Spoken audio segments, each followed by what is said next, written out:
Hello chemistry students, this is the key for drawing electron dot structures practice. So you just had to read the question and then fill out the claim evidence reasoning table. I know we've had a little bit of practice with this in the past, but I wanted to do this to make sure that you knew how to do them correctly. So number one says that your friend says that this is the correct way to draw the electron dot structure for an atom of fluorine.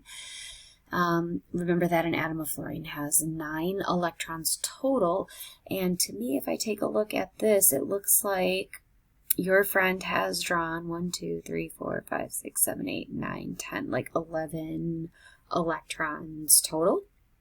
And so I'm not sure where your friend is getting that number, but because electron dot diagrams represent only valence electrons, this is clearly incorrect. So for the first thing, for your claim, we're going to go ahead and circle my friend is incorrect, and stating why the friend is incorrect, we'll go here in evidence. So I want you to note that when I write this evidence, I'm just saying why it's wrong. I'm not going to go into like correcting it or anything like that. So I'm going to start out by pausing this, and then the answer will pop up for you. Okay, so here's what I came up with. An atom of fluorine has 9 electrons total, and 7 of them are valence electrons. I put there are too many dots in the drawing. Okay, and so in the reasoning section, you're explaining why, like going more into depth, like what does an electron dot structure actually do? So here I'm explaining that electron dot structures illustrate valence electrons only. And again, since fluorine is in group 7, then it has only 7 valence electrons. And then I drew the correct dot structure here below. All right, moving on to our next one. So number 2 says your friend says that this is the correct way to draw the electron dot structure for an atom of oxygen.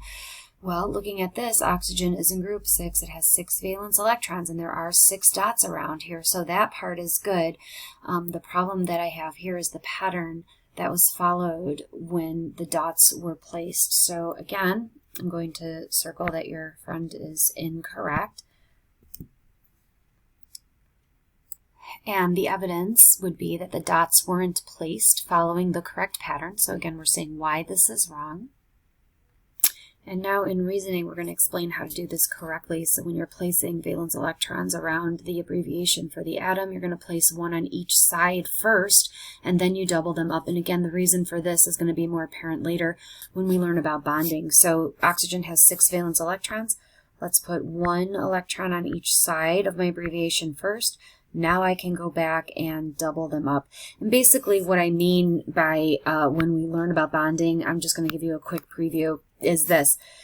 The electrons that are left alone, these are the bonding electrons. These are the 2 electrons in oxygen that are going to form bonds with other atoms. And if you draw the electron dot structure incorrectly, like if we go back to how your friend did it, it looks like there are no bonding electrons in oxygen, and that's not the case.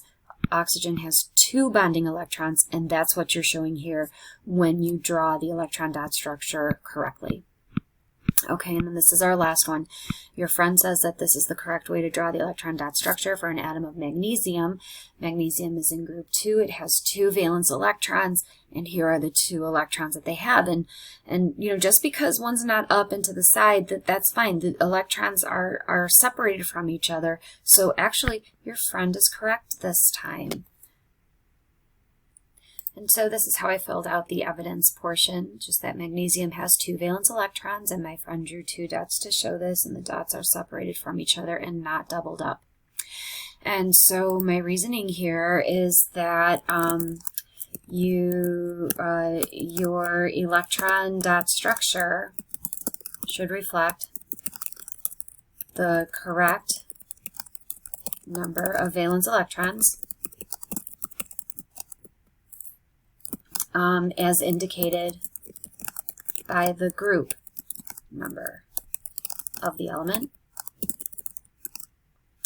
The electrons need to be drawn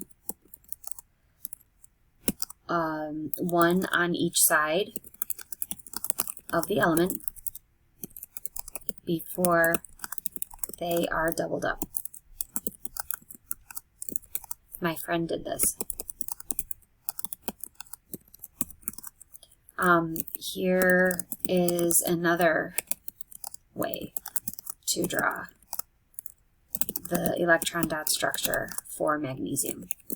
So let me just give you a couple other examples here, just so that you understand that sometimes there's not always a single right answer. So you could draw magnesium like your friend did above, oops, or you could draw like this. You could draw magnesium like this. You could draw magnesium like this. The only way that you should not be drawing magnesium would be with the two dots together. Like this is absolutely wrong, so I will mark that wrong. All right, I hope that this video key helped, and I'll see you in class.